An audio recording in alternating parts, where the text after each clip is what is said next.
Financiamento do software livre. Há muito tempo, a gente fala de encontrar uma maneira de financiar o desenvolvimento do software livre, provavelmente desde os primeiros dias que ele existe. E se você não sabe o que é software livre, eu não vou explicar de novo agora, mas tem um vídeo muito bom no canal, que é o vídeo, né, O Movimento Software Livre no Brasil, que ele começa com uma ideia de como o movimento surgiu fora do Brasil e como ele se expressou aqui dentro do Brasil, como é que ele cresceu aqui, como é que ele floresceu aqui dentro do Brasil. Mas software livre, em muito resumo, é o software que, além de tu ter ele distribuído gratuitamente, tu tem acesso a como ele foi feito, né, a receita daquele software, para que tu possa modificar ele, colocar coisas novas e redistribuir essas tuas coisas novas, né? Então, o OBS, que é o software que eu estou usando para transmitir para vocês agora, é um software livre. Isso quer dizer que eu posso ver como é que ele foi feito, eu posso modificar, posso ter minha própria versão do OBS e poderia distribuir ela para vocês. Vários softwares hoje funcionam nesse modelo, ok? Só que essa discussão de como a gente vai financiar isso,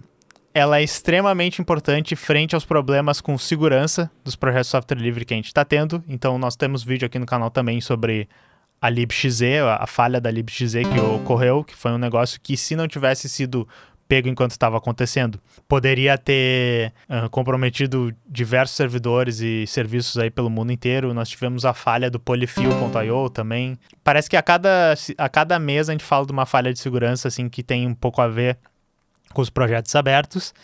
E os conflitos entre as comunidades, para citar aqui, eu botei ali o Redis, que nós falamos no canal, o Terraform, que a gente falou um pouquinho no canal, o WordPress, que foi o último vídeo. E existem diversas soluções para a gente financiar. Eu acho que eu não coloquei aqui, eu vou explicar também uma coisa que me vem em mente, por que, né, a gente tem essa necessidade de financiar o software livre.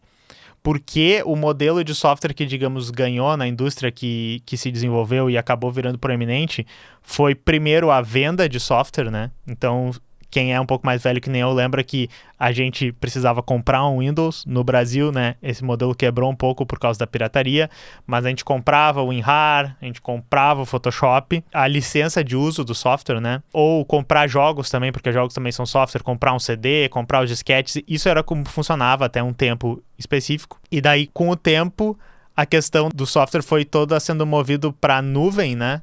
E a gente começou a pagar assinaturas. Então, hoje é muito difícil a gente comprar um produto da Google dizendo assim, eu comprei um Google Drive, mas a gente acessa os produtos da Google e a gente paga ou por uma inscrição, né? Sendo na Google, no Netflix, que seja o serviço que seja, ou com os nossos dados, ou sendo exposto a propagandas, ou, né, enfim, em algum tipo de esquema que eles estão nos financiando. O modelo de desenvolvimento de software que ganhou é esse. O modelo em que a gente vai estar desenvolvendo o nosso software de maneira aberta para que as pessoas possam ver, possam contribuir, possam elas mesmas pegar e trabalhar sozinhas no seu projeto, né, fazer os forks que a gente diz que é fazer as divergências do projeto. Esse modelo tem uma dificuldade em se financiar, em se manter saudável e competir com as alternativas em que a gente tem que pagar ou que a gente tem que assinar algum tipo de serviço. E existem diversas soluções propostas para isso. Uma delas é o vínculo com projetos comerciais, que é a solução que o WordPress fez, que o Redis fez, que o Terraform fez. E o problema dessas soluções é o que a gente tem visto no exemplo dessas comunidades. O interesse econômico, às vezes, ele começa a interferir no interesse da comunidade que se interessa por aquele projeto. As pessoas, às vezes, contribuem para os projetos. Elas esperam que ele vá ser não apenas gratuito, né, mas aberto para as modificações, e, eventualmente, os interesses econômicos da empresa começam a cortar isso, né, a impedir esse tipo de coisa para que eles consigam monetizar de alguma maneira. O investimento estatal, então, né, literalmente, subsídio, bolsa, possa estar sendo dado. O investimento de uma empresa, talvez seja possível. Isso é um pouquinho mais incomum. A empresa só a fundo perdido dá dinheiro para projetos que ela não é dona, mas isso acontece às vezes. Principalmente, às vezes, se formam consórcios, às vezes se formam grupos que querem manter um projeto aberto e daí eles entram, né? O Linux hoje ele funciona assim. Eles têm um board de várias empresas que dão dinheiro para financiar o projeto. Podem ser doações da comunidade, Patreon, Apoia-se, todos os sites que tem a questão de patrocínio esse projeto, o GitHub Sponsor, todas essas coisas. Ou outras inovações um pouco malucas, como criptomoedas, né? Então tem um exemplo disso, esse vídeo do canal aqui, que é Crypto Bros tentam solucionar o software livre e deu ruim. Eu acho que esse é o título inteiro do vídeo. Cortou aqui. E a ideia era, eu falo 3 notícias sobre criptomoedas aqui, né?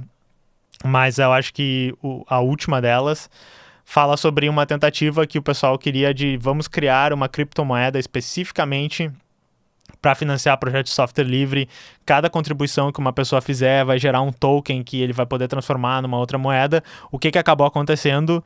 Sistema de automatização de contribuições estúpidas e que não faziam nada em milhares de projetos para farmar moedinha, e isso não só desvalorizou totalmente esse projeto, como criou um spam absurdo nas plataformas de código como o NPM, tá? A gente falou disso. Então, essas são as soluções que eu acho engraçadinhas, acho fofas o pessoal achar que vai funcionar, né? E eu queria trazer isso porque eu li 2 artigos nos últimos meses que se propuseram a solucionar esse problema, e um deles eu achei um pouco mais interessante, e daí eu vou falar o que eu acho que poderia ajudar a solucionar esse problema, e vou perguntar para vocês também o que vocês acham, né, quando tiver os comentários no vídeo do YouTube, se vocês acham que isso é uma boa ideia, o que vocês acham das opiniões que eu vou dar, porque eu quero abrir uma discussão aqui sobre isso, porque eu acho que é um problema bastante importante, né. Então essa aqui que se chama Open Source Pledge, eu não vou ler o artigo, mas eu trouxe algumas partes dele, e essa iniciativa, em resumo, nós vamos ir para as empresas, esse grupo, né? Eu acho que eles formataram no formato de ONG, alguma coisa. Nós vamos ir para as empresas que usam projetos de software livre, então a empresa que depende de Linux, a empresa que depende do Firefox, do OBS, todos esses projetos. E nós vamos dizer, ou até dos projetos menores, que eu acho que são os que precisam disso mesmo, né? E nós vamos dizer para as empresas, se tu depende desse projeto, tu vai pledge, né? Tu vai prometer que tu vai dar X dólares anualmente para um desenvolvedor desse projeto. Então a ideia seria que, sei lá, se a empresa usa a libXZ, né, já que a gente falou que teve a falha de segurança nessa biblioteca, que é uma biblioteca de compressão de arquivos. Se a empresa faz uso disso, essa ONG ia dizer, você faz uso disso, você promete que você vai dar $2.000 por ano para 10 desenvolvedores trabalharem nisso, e daí a empresa faria $20.000 para esse projeto. E daí eles vão fazer para vários projetos, para várias empresas, e a ideia seria conseguir fundos para os desenvolvedores. O que eu achei um pouco estranho desse artigo é que eles citam algumas empresas que estão encabeçando isso, como a Sentry, provavelmente, Sentry.io, se não me engano, é uma empresa de monitoramento, segurança, coisa assim. E o que eles fazem é achar os GitHub sponsors dos projetos e os patrons e tal, e só botar dólares lá. Então é um negócio meio desorganizado, assim. Eu achei que seria um fundo, eu achei que seria algum tipo de programa e tal, mas era só assim, tipo, vá lá e doe para as pessoas. Essa parte eu achei meio estranha. E as empresas seriam obrigadas a dizer assim, todo ano. Ia ser tipo um sistema de honra, sabe? Então, uma coisa interessante que tem nesse artigo, que eles até citam a fonte desse dado, eu não trouxe ela aqui, mas ela tá no artigo... Ela tá no artigo que depois vocês podem ver indo lá no site, tá? Mas eles falam assim, o valor total do software de código aberto é difícil de estimar com precisão, mas pesquisas sugerem que o valor que as empresas obtêm do software de código aberto amplamente usado é de cerca de 4,15 bilhões de dólares, de acordo com o relatório preliminar da Universidade de Harvard. Essa é a fonte, né? Mas tem um link lá. O valor total criado a partir do uso desse software é muito maior, 8,8 trilhões. Então, a ideia toda seria que as empresas, digamos, vendendo serviços que desse software livre especificamente, elas ganham esses bilhões aqui. Mas no uso da empresa, ou seja, no uso fim da tua empresa, né? Se tu tem um Google Drive, tu tem o teu produto Google Drive, que é um produto fechado, mas tu usa um software para compressão, que é software livre, tu usa servidores para servir arquivos, que são software livre, tu usa, enfim, todo tipo de software livre lá dentro. Esse uso, segundo a estimativa, seria 8,8 trilhões na economia. Então a gente olha e diz assim, pelo ponto de vista econômico, liberal, né? Nossa, nós somos liberais na economia, nós somos espertos e fazemos investimentos e tal. Seria do interesse de todas as empresas dar dinheiro para os softwares livres que eles dependem, porque isso beneficiaria a todos, não é mesmo? Não é mesmo? O meme da Padme, sabe? Não é mesmo? Então, olha só. Esse outro é outra sugestão. Ela é um pouco mais do início desse ano. Eu lembro que eu até comentei na live quando eu vi a notícia. É a Open Source Initiative, iniciativa do Open Source, ao invés do pledge, né, que é a promessa do Open Source, essa aqui é a iniciativa do Open Source.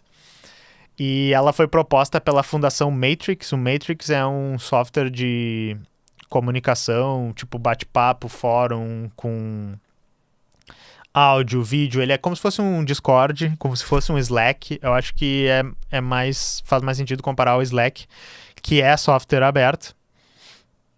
E ele é muito popular lá na Europa, principalmente por causa das leis GDPR, né? Aquelas que seria a LGPD lá da Europa, que inclusive veio antes de qualquer legislação nos Estados Unidos, né? Nos Estados Unidos esquece legislação e tal.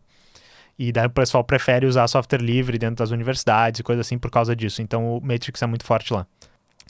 Então algumas coisas que tem nesse artigo aqui, porque em resumo o approach aqui é um pouco diferente. O approach que eles estão dizendo é: governo, você precisa financiar o software livre, né? Instituições que dependem do software livre, vocês precisam financiar. Coisas que está escrito aqui. Assim como a infraestrutura pública física compartilhada, pontes, estradas, defesa marítima, etc., a manutenção do Free Open Source Software, né, que é o software livre mais o open source, deve ser financiada pelos governos em nome do contribuinte. Daí eles falam aqui assim, ó: governos, por favor, direcionem o dinheiro dos contribuintes para apoiar a manutenção, não apenas os recursos de projetos de código aberto dos quais seu país depende, antes que seja tarde demais. O que eles estão tentando dizer com isso, eu achei muito interessante. É uma análise que eu nunca tinha feito, mas ela faz total sentido. Que é o que eles estão falando, tá? Eles descrevem um problema muito comum que projetos abertos que são financiados por governos, eles tendem a sofrer. Que é, digamos assim, nós temos um navegador de internet do Brasil e ele vai ser usado pelo governo para projetos do governo e tal. Aí o governo do Brasil diz assim, ok, esse navegador aqui, Firefox, né, talvez não seja o melhor exemplo, mas ele diz, nós vamos fazer em cima do Firefox um projeto de navegador do Brasil que vai ter uma funcionalidade específica que só no nosso país faz sentido, que na nossa realidade faz sentido. Aí o governo do Brasil chega e diz assim, ok, vou investir no desenvolvimento do Firefox para que o pessoal do Firefox, que trabalha lá, que entende do projeto, possa colocar essas coisas específicas que o meu governo precisa, que a gente precisa para o nosso uso, e elas estejam dentro do navegador. Digamos, sei lá, vai ser uma coisa que interage com o certificado eletrônico do site da Receita e não dá aqueles erros de certificado lá que o site da Receita tem. Aí eles chegam e dizem para o Firefox, toma aqui tantos mil para vocês fazerem essa coisa, e daí quando a coisa está pronta, o governo disse, beleza, acabou o nosso financiamento, quando a gente precisar de outra coisa, a gente te financia. Só que isso cria uma situação muito ruim para os projetos, que é basicamente, ok, você me pagou durante um tempo para fazer uma coisa que não era o fim do projeto, era uma coisa a mais, porque tanto governos quanto empresas, eles gostam de saber pelo que eles estão pagando. Ah, eu te dei esse dinheiro, você fez essa coisa, você me entregou essa coisa. Só que agora eu tenho essa coisa a mais que meio que só você queria, que não serve o projeto em geral, e agora eu tenho que manter ela dentro do projeto e você parou de me pagar. Então o que eles estão dizendo é assim, governos, nós precisamos de uma ideia de financiamento de software em que vocês veem ele como uma infraestrutura, como uma coisa que precisa estar sempre sendo atualizada e precisa estar sempre sendo mantida, e isso em si é uma entrega de valor. Não assim, faz essa coisinha, faz aquela coisinha e para de financiar. Entendeu? É isso que eles estão dizendo. Eu acho bastante interessante porque diversos projetos de software livre, inclusive na empresa que eu trabalho, a gente tem um projeto de software livre de videoconferência, que o nosso é o MConf, né? Eu trabalho na MConf Tecnologia e ele é baseado num software que se chama Big Blue Button, que é um software de videoconferência aberto também. E geralmente quando governos ou empresas financiam, eles pensam exatamente assim, eu vou te financiar essa coisa, quando você fez essa coisa, acabou o financiamento. Que é a maneira que faz a licitação, que você coloca as exigências, né, que você diz o budget, né, o orçamento pro ano, mas isso é muito, muito estressante e meio que não resolve o problema dos projetos. Então foi isso que eles sugeriram. Eu gostei disso aqui, né. E pensando em União Europeia, pensando nos países da Europa, geralmente essa ideia de financiamento do governo, ela faz um pouquinho mais de sentido. Então assim, algumas reflexões que eu fico pensando depois de ler isso aqui, tá. Em minha opinião, eu gosto mais da segunda proposta, da iniciativa open source, mas para mim se faz necessário um investimento em infraestrutura do software pelo Estado, mas assim, tipo, grana mesmo. Precisa de muita grana, show and caps, tá? É o Estado que tem que investir. Por quê? Porque apenas o Estado tem o dinheiro para fazer a inovação nessa área e para fazer a manutenção desses projetos da maneira que eles precisam. Só que não é apenas grana e assim, tipo, toma grana e faz qualquer coisa. A gente precisa ligar isso a um plano de desenvolvimento estratégico, econômico e político. Ok? Essa é a parte mais difícil. Então, eu tô sempre falando para você, recomendei o vídeo do software livre no Brasil. O governo do Brasil ensaiou fazer isso no início dos anos 2000. Se tu vê o discurso de Olívio Dutra, aqui, o grande bigodudo do Rio Grande do Sul, falando sobre a importância do software livre, tu vê que ele era um cara, e o PT do Rio Grande do Sul naquela época, que entendiam essa dinâmica que eu estou tentando dizer aqui, que não é a questão de agora eu não pago licença do Windows, agora eu tenho esse computador aqui que instala em qualquer hardware, não é apenas isso. É uma construção de um projeto tecnológico nacional, uma construção estratégica, tem a ver com soberania digital, tá? Então, isso aqui é o que é necessário. É muita grana, mas é grana aplicada certo, né? E daí o que é certo, essa é a parte que a gente tem que discutir muito. Os esforços grassroots, que seria esses esforços assim, de indivíduos ou de pequenas organizações, baseados em doação ou na comunidade, eles só podem ter o fim que eles estão tendo hoje, que é o quê? Eles estão sendo engolidos pela lógica do mercado, ou seja, ele vira uma empresa e ele se volta contra a comunidade, né? Notem que eu digo assim, às vezes é necessário, tipo o Redis, eu fiquei meio assim, olha, é meio ruim, é meio palha que eles queiram fechar a licença e que eles vão querer ter um serviço comercial, que eles vão querer cobrar dos outros se tiverem, mas eles têm outra opção se tem empresas gigantes que estão usando o produto deles de graça e eles têm o projeto, mas eles não têm os recursos para competir com essas empresas, eu não sei.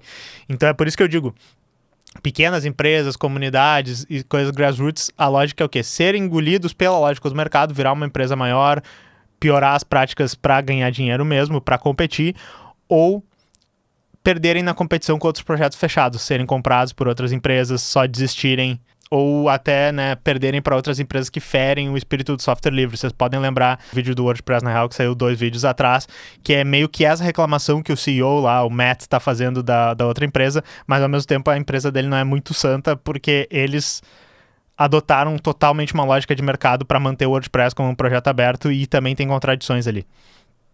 Então, achar que é possível competir hoje sem ter um investimento estatal, que seria a força que conseguiria fazer esse investimento, é idealismo. Esse momento, se ele existiu, ele já passou. O software livre feito artesanalmente, feito no amor, feito para ser melhor que os outros por uma pequena comunidade e tal, ele não vai mais existir. O que a gente precisa ter é esse passo aqui. A gente precisa ter uma visão política, um planejamento estratégico, um planejamento econômico que esteja alinhado com o que o software livre precisa e com o que o país precisa. E daí eu botei aqui, fácil falar, né? Isso é a parte fácil dizer. Tudo que vocês precisam fazer é muito dinheiro e daí investir o dinheiro na coisa certa. Eu sou muito esperto. Mas enfim, por isso que eu gostaria de discutir com vocês aqui. Eu acho que eu não vou ficar lendo muito o chat, porque eu sei que eu ficaria 2 horas discutindo aqui com vocês. Mas eu quero ainda falar sobre os outros tópicos. Mas fica aí a reflexão para vocês. Deixem nos comentários, né? Vamos conversar sobre isso, porque me interessa muito. E dependendo, a gente pode fazer aqueles vídeos de vamos bater papo sobre tal coisa, em que a gente lê os comentários e que a gente fala um pouco sobre isso. Muito obrigado, pessoal. Essa foi a minha TED Talk.